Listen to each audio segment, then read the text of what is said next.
basic tools and equipment, baking pans, 1 teaspoon, half natin siyang i-mix. Hi everyone! Welcome back to my channel. This is your RN Chef Angel, and for today's video, i-share ko po sa inyo mga basic tools and equipment na ginagamit natin para makapag-produce tayo ng quality baked products. Kasi compared siya sa cooking, ang baking kasi dapat eksakto, dapat precise ang lahat ng ating mga ingredients, ang lahat ng ating mga gagawin. So, okay, mag-start na tayo. Okay, pag mag-bake tayo, kailangan natin ng measuring tools.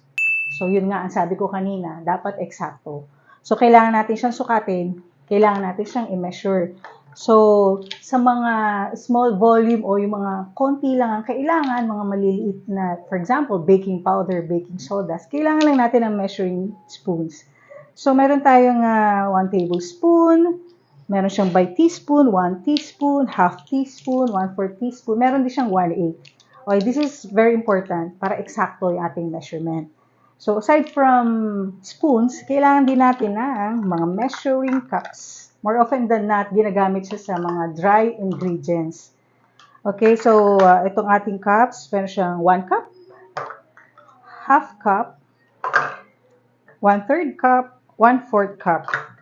Okay, minsan ginagamit din siya sa liquid ingredients pag kinakailangan sa recipes. So, pero madalas to sa dry ingredients. Okay, yun nga, kapag liquid naman, like milk, oil, water, so kailangan natin ng jar. Kasi by ano siya eh, by cc or by ml. So, dito eksakto dapat. So, mas maganda itong gamitin natin than cups kapag mga liquid ingredients. Okay. So, yun yung pag nagme-measure tayo. So, minsan, kailangan din sa recipe by grams. So, kailangan natin ng weighing scale or digital scale para mas eksakto. So, kailangan natin mag-invest. Hindi naman siya kamahalan. Pero talagang malaking tulong to by grams. So, digital scale. Okay. Yan yung basically kailangan natin pag nagme-measure tayo ng ingredients. So, after measuring, saan natin siya ilalagay? So, ilalagay natin siya sa mixing bowl. Yun to naman yung mga mixing tools. So, kailangan natin ng mixing bowl. Ito, pag nagbe-bake ako kasi, hinihiwalay ko yung dry at wet ingredients para ma-mix mo siya ng mas okay, ma-incorporate mo yung ingredients. So, sa dry ingredients tayo, kailangan natin ng wire whisk. Okay, meron din siyang plastic na whisk. So, kung hindi pa tayo nakakapag-invest sa electric mixer, so by hand, pwede natin siyang i-mix. Okay, so wire whisk. Ito. Ngayon, kapag meron na tayong budget, makakabili na tayo ng electric mixer, pwede na itong ating hand mixer. Yan. So, maganda siyang gamitin. For example, mas malaking batch na yung ginagawa mo, 2-3 batches, mas maganda siya using this. Maganda rin siyang as a stand mixer. Kasi para while you're doing something else, habang nagmi-mix siya doon, meron pa tayong ginagawa. Maganda rin yung stand mixer. Pero kung wala pa, pwede rin naman. May nabibiling hand mixer lang. Okay. So, yan. So, ito na ating bowl. Mixing bowl. Kailangan din natin ng spatula pag nagmi-mix tayo para masimot natin yung mga ingredients natin. Minsan kasi, hindi natin siya masyadong sisimot sa ilalim. So, kailangan natin ng spatulas. Like itong rubber spatula. Pero mas maganda, I suggest, bumili kayo nung hindi natatanggal. Para pag nilinis natin, wala siyang nasisiksik sa loob. Walang natitira. Mas maganda nga eh. Compared to this, mas maganda merong dire-diretso lang. So, ito, spatulas. So, marami din ako nabili. Ito sa mga medyo, kunyari, mga bread, so medyo mas matitigas siya. So, kailangan natin medyo matigas. O kaya, firm na spatula. Meron din siyang tayong offset spatulas. Ginagamit natin ito sa cake decorating. So, later on, makikita nyo kung saan natin siya gagamitin. Okay, kung na-bake na natin, pag na-mix na natin lahat, so kailangan natin siyang ilagay sa baking pans. Yan. Meron tayong round baking pans. Ito 8x4, 6x4. So, marami pa siyang ibang mga sukat. Kung gusto naman, square pans.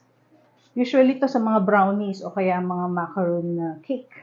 So, kailangan din natin ang order sa inyo ay cupcakes. So, meron tayong muffin pan, cupcake pans. Kailangan din natin ng cupcake liners. Ayan. And, munti ko na makalimutan. So, pag naghalo tayo ng ingredients, kailangan natin ng all-purpose flour, sugar, kailangan natin siyang i-sift.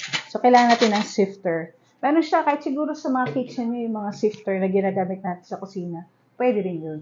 Pero kung makakabili tayo ng ganito, na pang baking lang, mas better. Ayan. So, kung nakapag-bake na tayo, kailangan nating i-decorate. So, papakita ko lang sa inyo yung mga kailangan natin na simula lang. Ayan. So, meron tayong mga piping tools. Ayan. So, mag-purchase tayo ng sa start, yung star tip, petal tip, meron siyang leaf tip. Ito mga iba't ibang sizes na to. So, ipon na rin ako ng marami-rami. So, later on, makikita nyo naman kung ano yung need nyo. Yun ang bibilhin nyo. Meron din siyang nail para ito sa paggawa ng mga roses. And itong turntable. Meron pa ako isang turntable Mas mataas siya ng konti. Mas ginagamit ko yung madalas. Pero pag marami akong order, so kailangan ko dalawa. Okay, para dire-diretso lang. Pag pipe ko dun sa isa, dito naman ako sa kabila. So, kailangan natin to. Para mas maging maganda yung pagde-decorate natin.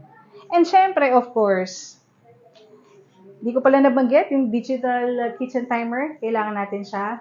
Especially, kapag nagbe-bake na tayo, kailangan natin, makamalimutan natin, ma-overbake tayo. So, kailangan natin ng timer. Pero kung may cellphone tayo, pwede din naman. And of course, munti ko nang malimutan, hindi tayo makakapag-bake pag walang oven. So, kailangan natin mag-invest sa oven. Not necessarily yung malalaking oven na. Meron man, hindi lang ako sure sa mga sizes ng oven. Pero, pwede tayo mag-check sa internet. Yung mga kasya yung mga ganito. Kasya dalawa. Or kasya yung muffin pan. Pwede na yun sa start. So, wala na siguro akong nakalimutan. And that's all for today's video. I hope to see you again sa aking next video. And sa aking next video, tuturo ko na sa yung aking bestseller, ang Dessert Blooms na bestseller, yung aking moist chocolate cake. Yes, promise. As promised, mga tried and tested recipes, i-share ko po sa inyo. And that's all for now. This is your Orange Shop Angel. I'll see you again. Thank you. God bless us all.